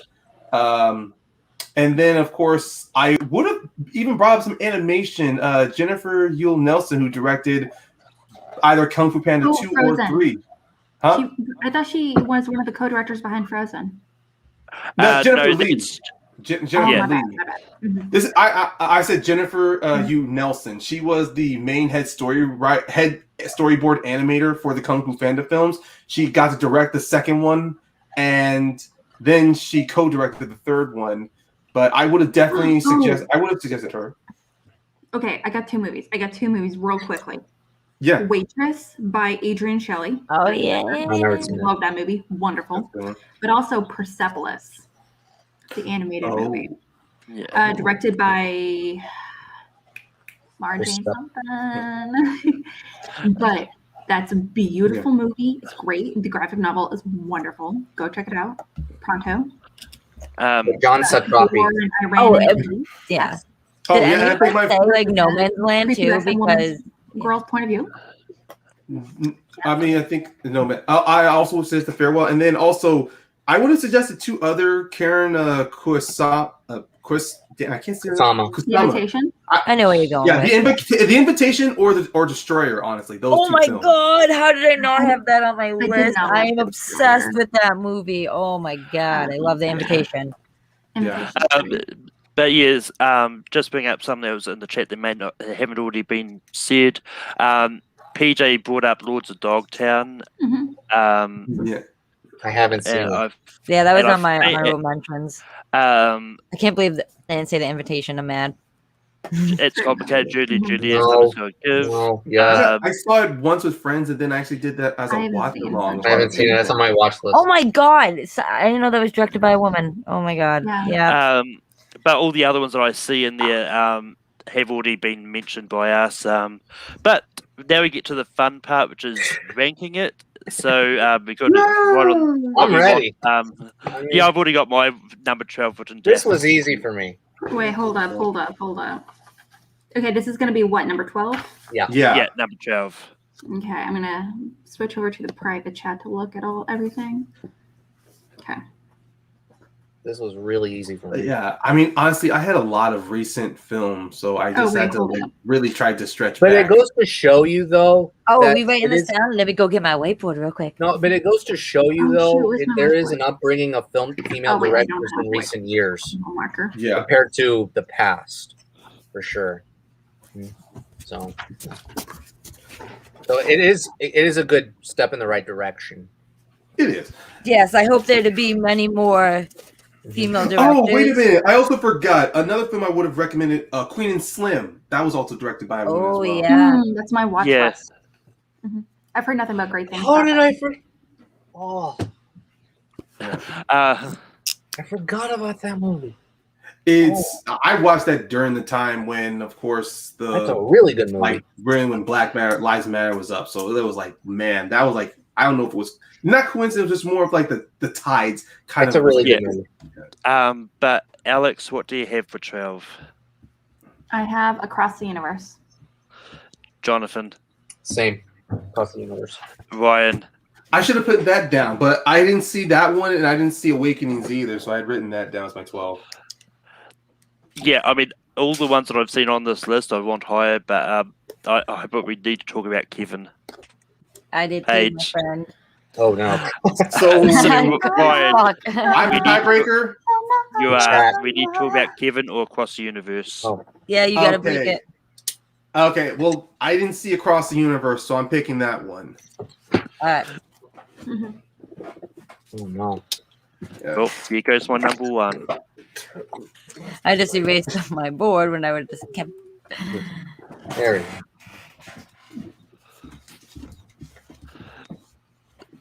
Well, Sorry, Brian. That's not gonna happen. That's not happening in 12. but now we're on to number 11. Yeah, I'm gonna save some time. Oh, wait. But anyway, I'm sticking with we need to talk about Kevin. Same. I erased it, and I don't know why, but yeah. Alex. Love and Basketball. Ryan. Well, I'm sticking with Awakenings, but I may have to change it if I'm another Jonathan. tiebreaker again. I just put Kevin.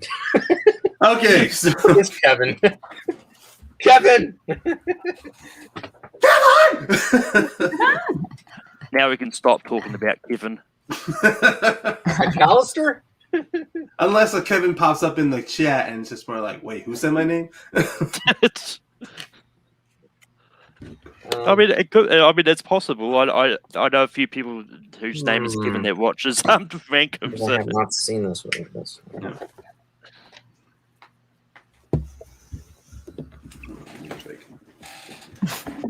I forgot there is a movie on here that I have not seen, but two movies. But I've heard good things, so.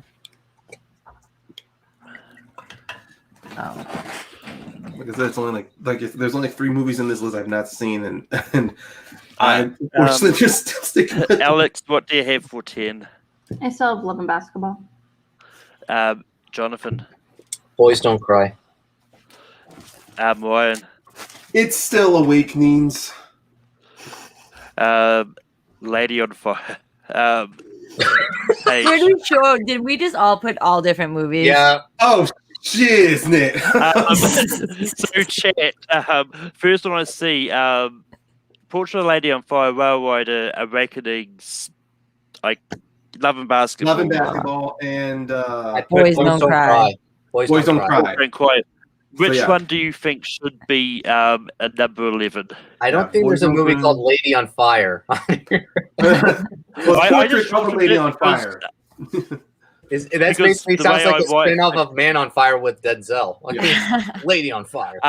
Which I think we should see that But directed by a woman. PJ is the first one that I see, and I don't know if you'll like what he sees. Okay.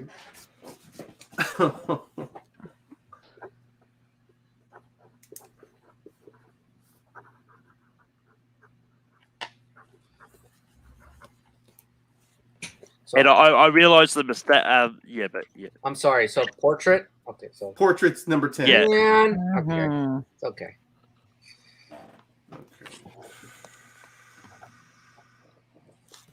I'm actually shocked that Portrait was this low. I was hoping to be a little higher in the 10. Was expecting top 5, honestly. I mean, it's one of those ones like it is a recent movie as well, so Well, that yeah, could be that's his, true, his true, thinking of. True. But Jonathan, we're on to number 9. What do you have, Sticking with Boys Don't Cry. Ryan? I'm actually going with Boys Don't Cry. Just because I haven't seen it, Awakenings. Paige. Oh, yeah, they should have stopped with Awakenings then. Will Ryder. Alex.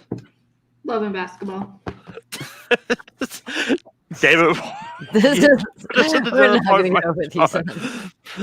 No, Ryan and I. Yeah, they. but- it's- We both have Boys Don't Yeah. Cry. Yeah. Y'all are crazy. That movie's very good. I think just on me, I just need to finish it. Now we get to the movies that I have seen. Oh yeah. This is tough. This hurts. Ooh. This pains me to put this here, but oh well. But Ryan, what do you have for 8? I rewrote it, so hopefully you still have it, Malcolm. I wrote Awakenings. Like I said, I have not seen it. This is not because I don't think it doesn't deserve to be on here. I have not seen it. Awakenings. Paige. I am baffled, guys. That should be like top 3. Love and Basketball. I had to switch it up. Alex. Love and Basketball. Oh crap! Oh, you're the tiebreaker, John. This is the 6th time it comes to me. Jeez. I'm sorry, fellas. I gotta go Love and Basketball. Oh, never mind. Okay, that's fine. That's fine.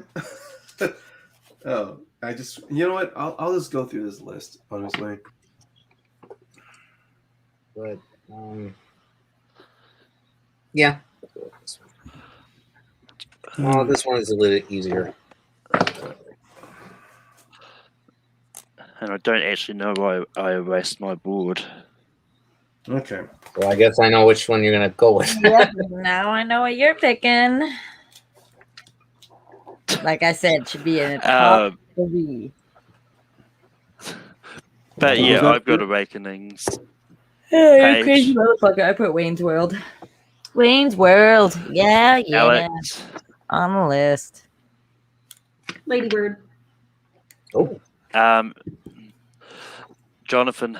I'm sorry to disappoint you, Paige. It is good. Awakenings. Oh, wow. Fucking nuts. I even changed mine. I went with Whale Rider.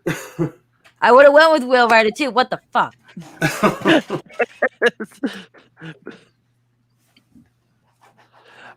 I mean, but if Paige read with Railroad, it would have gone to Alex, so I think I know which way it might have gone.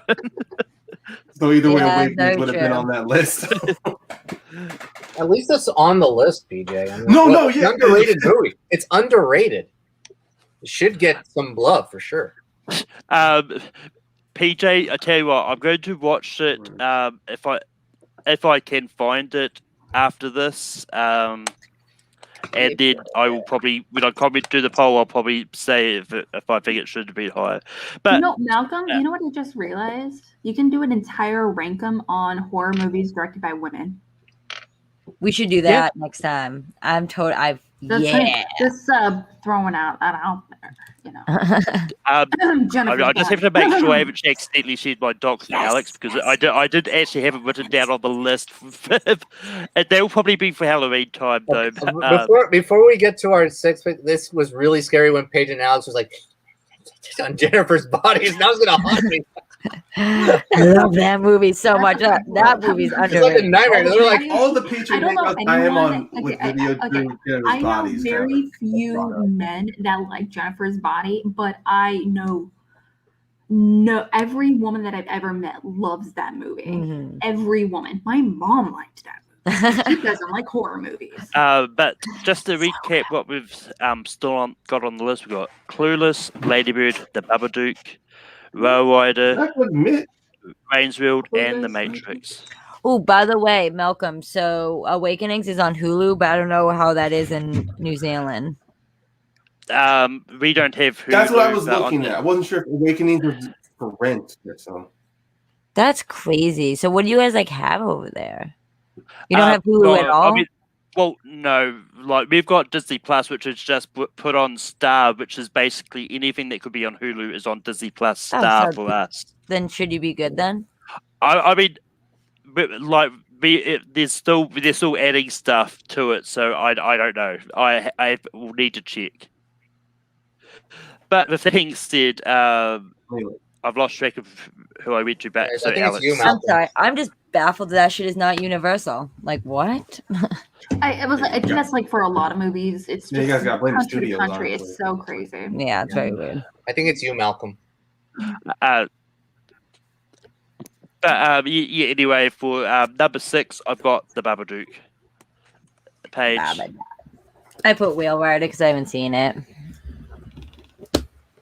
Alex. We got Wayne's World. Wayne's World. Wayne's World.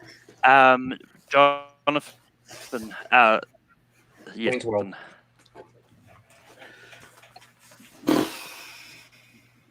Uh-oh. You got Ryan? I can't. Can you guys hear me? Ryan. Oh, I thought I froze for a second. I'm like, no one's hearing me. Oh, no, it's on you, Malcolm. Whale Rider. Oh, no.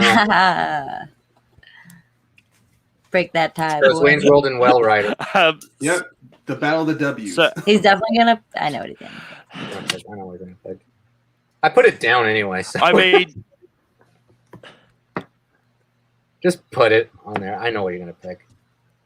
Is this still real? well, I mean, life? that's what I'm gonna I'm do. singing so you don't pick. Yeah, I was exactly. singing so you didn't put it on there. God damn you. Man. Yeah, of course he's gonna pick his New Zealand Um, movie. What?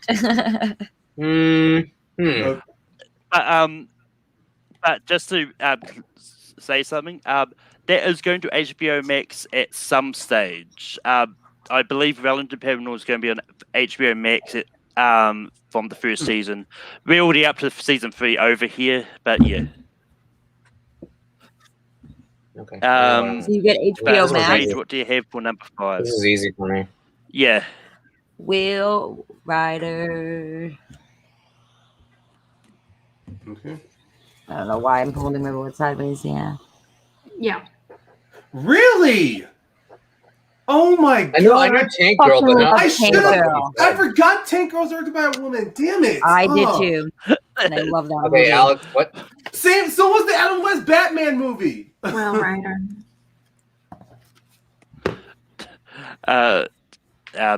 Jonathan. Yeah, I think it should belong there. Well Rider. Ryan. Fuck. I would have fought to put Tank Girl in the conversation. Will Rider. I would have went with that with you too, I did man. have it. Somewhere out there, Lieutenant Miller's ears perked up at the mention of Tank Girl. Okay. Boy, this is tough. All right. I mean, I'm just happy that this made to the top 5, to be honest. Yeah, actually. Yeah, we should actually. Yeah. Oh Okay, fuck! I gotta write a movie. Let's see. So we've got Clueless, Lady Bird, The Babadook, and The Matrix left. Okay. This is tough. Yeah. Alex, Lady Bird. Jonathan, Lady Bird. Yeah. Ryan, Lady Bird. Yeah, Lady Bird. The Babadook, Paige. Lady Bird. Ooh, I just hit myself in the tooth. Lady Bird. Oh. And it's kind of funny. 4 of us selected, and it's going Lady on number 4. Bird is number 4. Yeah, that is weird. Humana. Oh my god. So they have Clueless. The Matrix, Babadook Babadook. and Matrix. All right. The Matrix and The Babadook. Damn. Oh, damn. Oh, damn. I don't like it. I wrote down my answer Jonathan, and I what do you- scribbled it out like 3 times. Babadook. Ryan, I mean, I was scared a third of the way into it, so the Babadook. Babadook. The Babadook, Yeah. Paige, I went Clueless. Oh, damn. and Alex. Matrix. Oh, no. They have a great No, it's the excuse, like, Babadook. Babadook is third. Now, this is interesting. now they have a great excuse. It's like, oh, the men put Babadook on number 3. Hold on, so we have 2 movies. They have We have- Clueless and Matrix. Yeah, all we're going to do is put down what we think is number 1. That's it. Yeah. Yeah. Crap. Yeah. I love both these movies. Yeah, it's like 51-49. Just for the heads up, guys, my number 1 would have been Awakenings. So fuck you yeah. all for putting it like that, like I number did- 11. I did change. I Okay, did so change are it. we rating for number 1 or number 2? I'm confused. Putting the Number one. number 1 because it's more less Yeah. anticlimactic by doing number Exactly, 2. yeah. I just started writing the Awakenings, and that's not even there anymore. Why? I mean, my personal number 1 made number 12. So, why? Me? Oh, Yeah. well, I mean, come on. 90s kid. What else? I mean, even though technically it was at the end of the 90s, but this was mid-90s. Wait. Is that your number 1? Yeah, my number 1. Wow, okay. Cool. I went The Matrix. Paige. I went The Matrix as well because I think it's a very unique and one of a kind type of movie. Alex. Clueless. Oh, come on! Jonathan.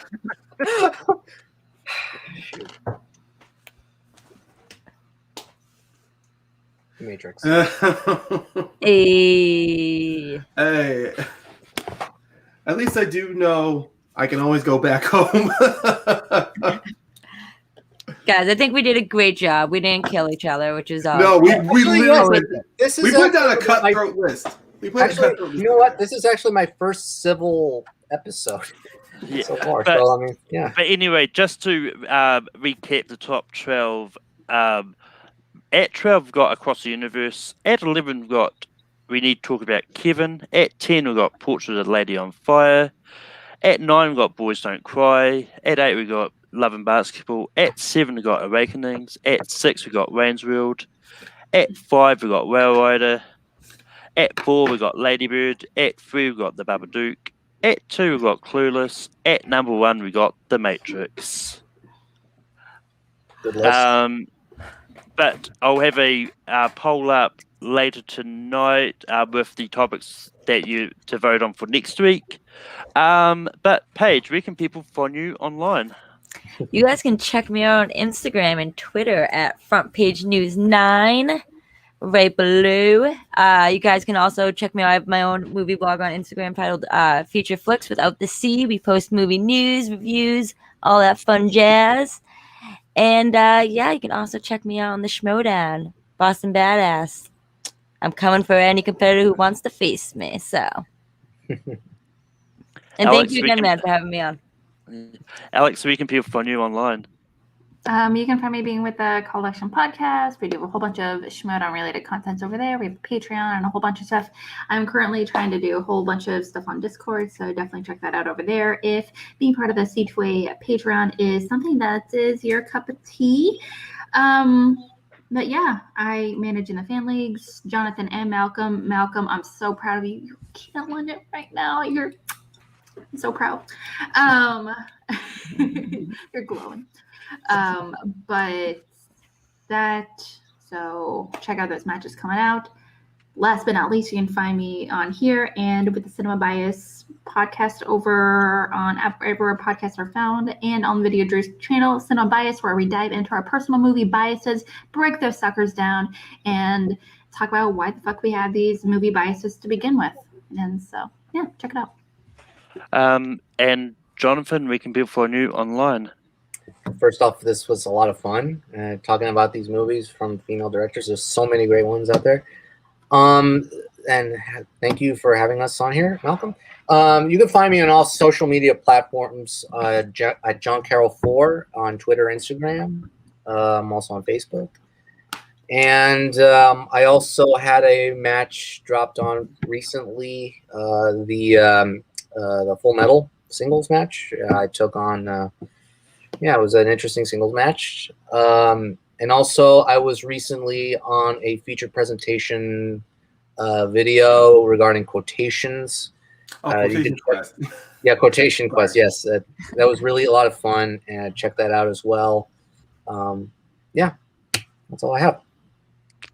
And Ryan, where can people find you online? Well, everyone can definitely find me on YouTube, part of the Schmoes of the North network for my show, Mount Schmodown. We do career retrospective on Schmodown players. Just today, myself and my new co-host, John, and also special guest, Soda from Schmoes, we were talking about Sam Levine. Next week, we're going to be talking about Drew McWeeny. And got so many more coming down the road. And also, if you guys are anybody out there watching or fans of wrestling, I have a podcast called Wrestle Ramblings and Rages Podcast. It's available on Apple, Spotify, and Podbean. My co-host, James Shimo, who is currently a competitor in the FCL, we both do weekly reviews of wrestling shows and wrestling pay-per-views. Sometimes we blow a gasket, or we will have a civil war amongst each other on our own wrestling biases. So like I said, the podcast is Wrestle Ramblings and Rages Podcast. And you can find me on Tape for Reductions, I host this every Saturday night. The topic will be whatever you vote on next on the poll when I put it shortly. And you can also find me hosting late night. I'm also over on Full Metal hosting stuff over there. Full Metal Classic will be on tomorrow, and Full Metal Random is 2010s movies this week. But until next time, keep listing shit. Bye.